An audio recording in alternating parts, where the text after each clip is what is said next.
আমাদের দেশে খুব একটা কমন ব্যাপার হলো বন্ধু বা কলিগের বেতন নিজের অ্যাকাউন্টে নিয়ে আসা, অফিসের কারো স্যালারি নিজের অ্যাকাউন্টে আসা, কিংবা আত্মীয় স্বজন কারো টাকা নিজের অ্যাকাউন্টে কিছুদিনের জন্য রাখা, আবার বিজনেস পেমেন্ট নিজের অ্যাকাউন্টে নিয়ে আসা।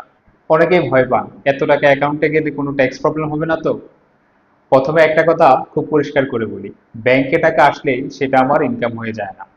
এনবিআর মূলত দেখতে চায় আপনার ব্যাংকে যে টাকাটা আসলো সেটার সোর্স কি। ধরুন আপনার স্যালারি বছরে 4 লাখ টাকা, কিন্তু আপনার স্যালারি অ্যাকাউন্টে উক্ত বছরের ট্রানজাকশন হলো 12 লাখ টাকা। এখন এনবিআর আপনার কাছে জানতে চাইবে আপনার এই অতিরিক্ত টাকার সোর্স কি। যদি আপনি সোর্স এক্সপ্লেন করতে না পারেন, তাহলে আপনার এই অতিরিক্ত টাকাকে আনএক্সপ্লেইনড ইনকাম হিসাবে সমস্যা করতে পারে। তাহলে প্রশ্ন হলো, সেফ থাকতে কি করবেন? প্রমাণ রাখবেন। যদি অন্য কারো টাকা আপনার অ্যাকাউন্টে আসে, সেক্ষেত্রে উক্ত লেনদেনটি সংগঠিত হওয়ার আগে আপনাদের দুজনের মধ্যে যে কথোপকথন হয়েছে তার একটি স্ক্রিনশট রেখে দিবেন।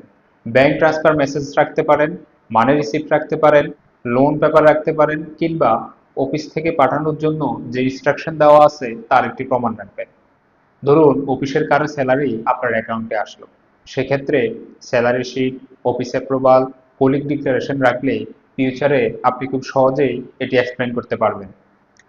হঠাৎ অনেক কেস ব্যাংকে জমা দিলে এনবিআর সোর্স জানতে চাইতে পারে। সেক্ষেত্রে আপনি জমির টাকা হলে দলিল, লোন হলে এগ্রিমেন্ট, সেভিংস হলে হিসাব রাখা খুব ইম্পর্টেন্ট। অনেকে ভাবেন অ্যাকাউন্টে টাকা আসলেই আমাকে ট্যাক্স দিতে হবে। কথাটি পুরোপুরি সত্য নয়। ধরুন আপনার ইনকাম বছরে 5 লাখ টাকা, এখন আপনার ব্যয় কম হওয়ার কারণে আপনি 2 লাখ টাকা অ্যাকাউন্টে রেখে দিলেন। এখন অ্যাকাউন্টে টাকা আছে মানেই এটা আপনার নতুন ইনকাম না, এটা আপনার সেভিংসও হতে পারে। কিন্তু একটা বিষয় মাথায় রাখবেন, আপনার স্যালারি প্রোফাইল এবং আপনার ব্যাংক ট্রানজ্যাকশন যদি মিসম্যাচ হয়, তাহলে এনবিআর আপনাকে প্রশ্ন করতেই পারে, কিংবা আপনার ফাইলটি অডিটও করতে পারে। তাই সবচেয়ে সেফ সিস্টেম হলো যথাসম্ভব ব্যাংক ট্রান্সফার ব্যবহার করুন, ট্রানজ্যাকশন প্রুফ রাখুন, বিজনেসের টাকা এবং পার্সোনাল টাকা আলাদা রাখুন, এবং বড় অ্যামাউন্টের ক্ষেত্রে ক্যাশ ট্রানজ্যাকশন অ্যাভয়েড করুন। বাংলাদেশের আয়কর আইনে সোর্স এক্সপ্লেন করতে পারলে সাধারণত সমস্যা হয় না।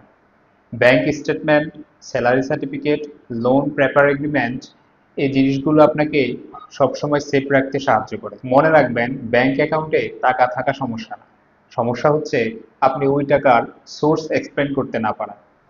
ভিডিওটি হেল্পফুল মনে হলে শেয়ার করুন, আর কমেন্টে লিখুন আপনার অ্যাকাউন্ট নিয়ে আপনার সবচেয়ে বড় কনফিউশন কি।